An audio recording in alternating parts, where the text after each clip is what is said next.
This is BuildPad, and my arm is stuck. Hey guys, welcome back to my channel. This is BuildPad, and today we're going to be going over a 4-part series on a sim rig build for Gran Turismo, iRacing, and Assetto Corsa. This is my first video here, so go easy on me. I know my video quality could be a little bit better, so we'll work on that. But for now, this is this is my first video. So in any case, I'm using SolidWorks here. Really a great modeling software, pretty easy to use, and just wanted to start off with a basic frame here. I was able to grab some of the models in here out of GrabCAD, which is a great resource for anyone starting a build. You can pull in items that other people have worked on, and then it just kind of makes it a little bit easier to make your overall model. So all the wood pieces in here I made myself. They're pretty easy to put together, and as you can see, just kind of piece them where you want it to go, drag them into place, and then use a mating you use a mating you use a mate function to bring all the pieces together and kind of line them up where you want them to go. As you can see, my screen is floating here. I'm using my willpower to keep it up at the moment. But actually though, so we got some legs on here, and that'll support a base that is about 29 by 12 inches and a 1-inch thick board. Finally, I'm changing the material here to wood just to match it with the rest of the model. Alright, so I brought that piece back into the overall assembly, kind of put it together with where the screen is at and where the mounting points are for the side posts. I'll probably have to come back in here later and readjust to get it into a better spot. As you can see, it's also interfering with the steering wheel, so we'll have to fix that too in post. Well, you got me.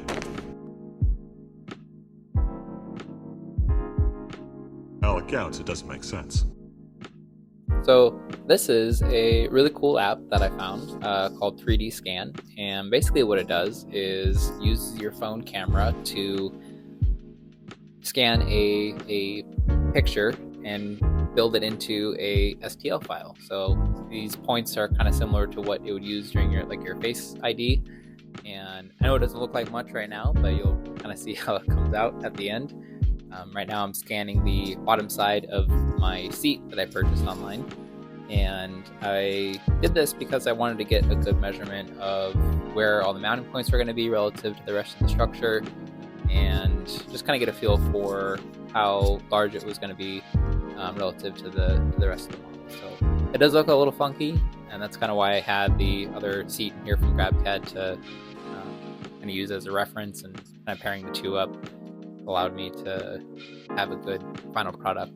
So I'll make some adjustments here to line up the guy better to the seat. He does kind of move around a little bit. Stretch out his legs a little bit here. Not entirely accurate, but a little bit more of a comfortable position. I had to use the model on the right to adjust his position and then update it in the overall model. Finally, I made some adjustments to his arm, lined it up with the wheel, and just did a quick check that everything lined up properly. Next up, I went back to the screen position just to kind of get an idea of where the guy lined up relative to the rest of the model. So ideally, you want the top of your head to line up with the top of the screen. A little bit low, so I went back to adjust the leg height and bring the screen up a little bit, and just kind of double check where that is at relative to the rest of the model. It's kind of a guess and check process. Kind of go through it a couple of times until you get it right. Alright, that looks a little bit better here. I got a better alignment with the top of his head and the top of the screen. Oh yeah, I measured my actual head for reference. I made a cut in the base of the TV so that way it would wrap around the steering wheel a little bit better. Once I brought it up to the height where the screen was level with the head, adjustment needed for the cutout of the steering wheel didn't need to be as aggressive at this point. So I brought that in. So there are other CAD softwares that are out there. For example, CATIA, Fusion 360. Again, SolidWorks is my preferred method of CAD software.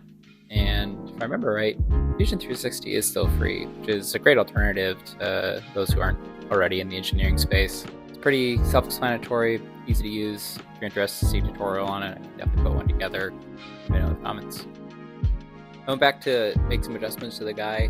Wanted to make sure his arm was in the right position for where I wanted to put the shifter. When you're designing something, it's usually an iterative process. There's a couple tries you have to go through to get it set up the right way and adjust everything the way that you need it to. And even then, once you get it built in the real world, there's things that you may not account for and adjustments that need to be made. But for purposes of what we're using it for here, it gave a good first pass of how I wanted to set everything up and all the right lengths and things that I needed for the frame and the cuts that I needed to make with the wood.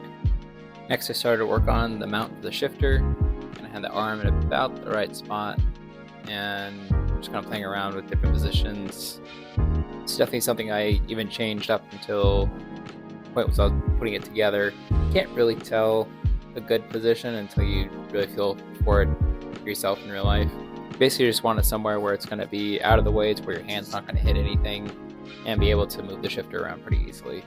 Next up, I brought in my PlayStation controller, so I'm primarily using this on Gran Turismo, and I just wanted to get a feel for where I could set up a knee brake.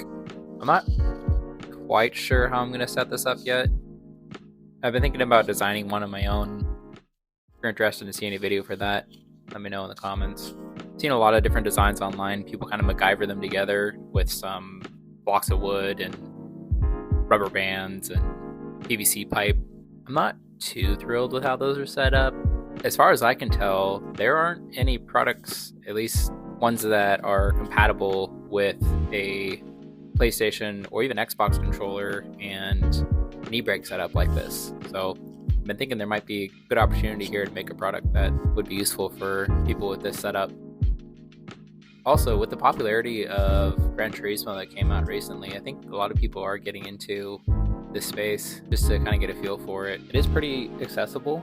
You don't necessarily need to build a full rig like this. You can certainly set it up with just a desk and a desk chair, but I like to kind of go for the full experience, and it was kind of fun to just like build this project out, kind of see where it was going to go. So next up, I brought in the seat, again from that scan before, so you can kind of see a little bit more of a detail layout of where the mountings are at. As you can see, like, they're pretty interesting in terms of the mounting positions. I mean, they're designed for a car, so not exactly designed for what I was using it for, but provided a good opportunity to kind of look at some different options, and having in the model here to get a better understanding of where I was going to mount all the pieces to really help conceptualize how I was going to set up, how everything was going to kind of bolt together. As you can see, the scan kind of came in a little weird. There was some parts of the floor that got put into the scan, and I couldn't really quite figure out how to cut out those parts, so I just left them in, but they weren't really in the way for what I needed it for. Just looks a little funky, but got the job done. Next up, started to take a closer look at where the seating arrangement was going to be for the mounts. Just want to make sure everything was kind of lined up in the middle and start to understand where I needed to build the structure so that way they would be supported effectively. Started off by bringing in a block here on the rear mount, so I thought that'd be kind of the easiest one to start off with. You can kind of see that there's a bracket that sits underneath the seat here, and just kind of wanted to see where the block would line up to match up with that. Funny enough, I didn't actually end up using the support. It was just kind of a backup utilized in the event that the other ones weren't going to be structurally sound enough, but it's still nice to add in another support here.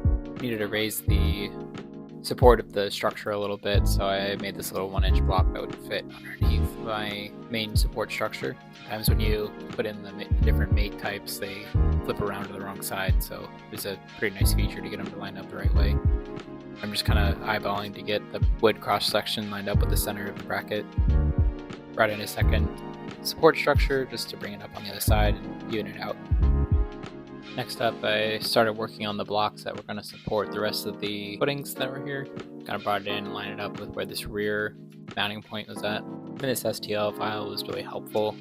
It allowed for the easy placement of the blocks in terms of where everything was going to mount together, and just kind of got a better understanding for the angles of these pieces since they were a little weird. Took a measurement here to get a better understanding of how high I needed the block needed to be. The STL file was really nice for this as well, because I was able to measure some points off of there and just get a good relative distance for how high it was. Next up, I started to look at the front mounts, and these ones had a bit of an angle to them, so again, it was nice to use that STL to figure out what angle I needed to make these blocks at to line up properly with the front mounts.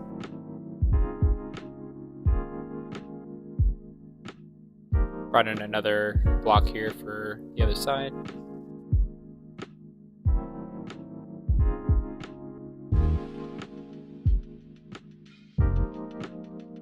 Did a test fit on the other side just to get a feel for maybe what that would look like, but I think I just realized that I had the seat in the wrong position. And yeah, those angles don't line up. Alright, that's better. Awesome, that looks about right. So that should complete the mounting for the seat. Final step that I did on here was create an angle piece to go underneath the wheel support structure. So this is to give the wheel about a 1-inch slope and just overall provide a better ergonomic position for where the wheel is going to be at. Now in practicality, I don't think I can actually cut something this small, so I'll have to kind of get creative with how I'll actually build this, but for the purposes of the model, it'll work and kind of get the effect that I'm going for. With this tiny piece of wood, it'll line up nicely here to make the wheel angle out a little bit better. Not sure where the model went, but we'll find it eventually. Oh, there it is. Okay, we're good. Just gonna make the steering wheel float a little bit here. Get everything lined up. You'll notice how I'm levitating with the power of my quad strength. It's like wall sitting without the wall. Alright, I'll do some final adjustments, kind of line everything up, bring the wheel back in, and get it all locked down to the rest of the model. So that completes the build. Next up, I'll be taking a trip over to Home Depot to pick up some wood and some other supplies and start putting the rig together. Can't wait to see how it turns out. If you like this video, please like and subscribe for more. Thanks for watching.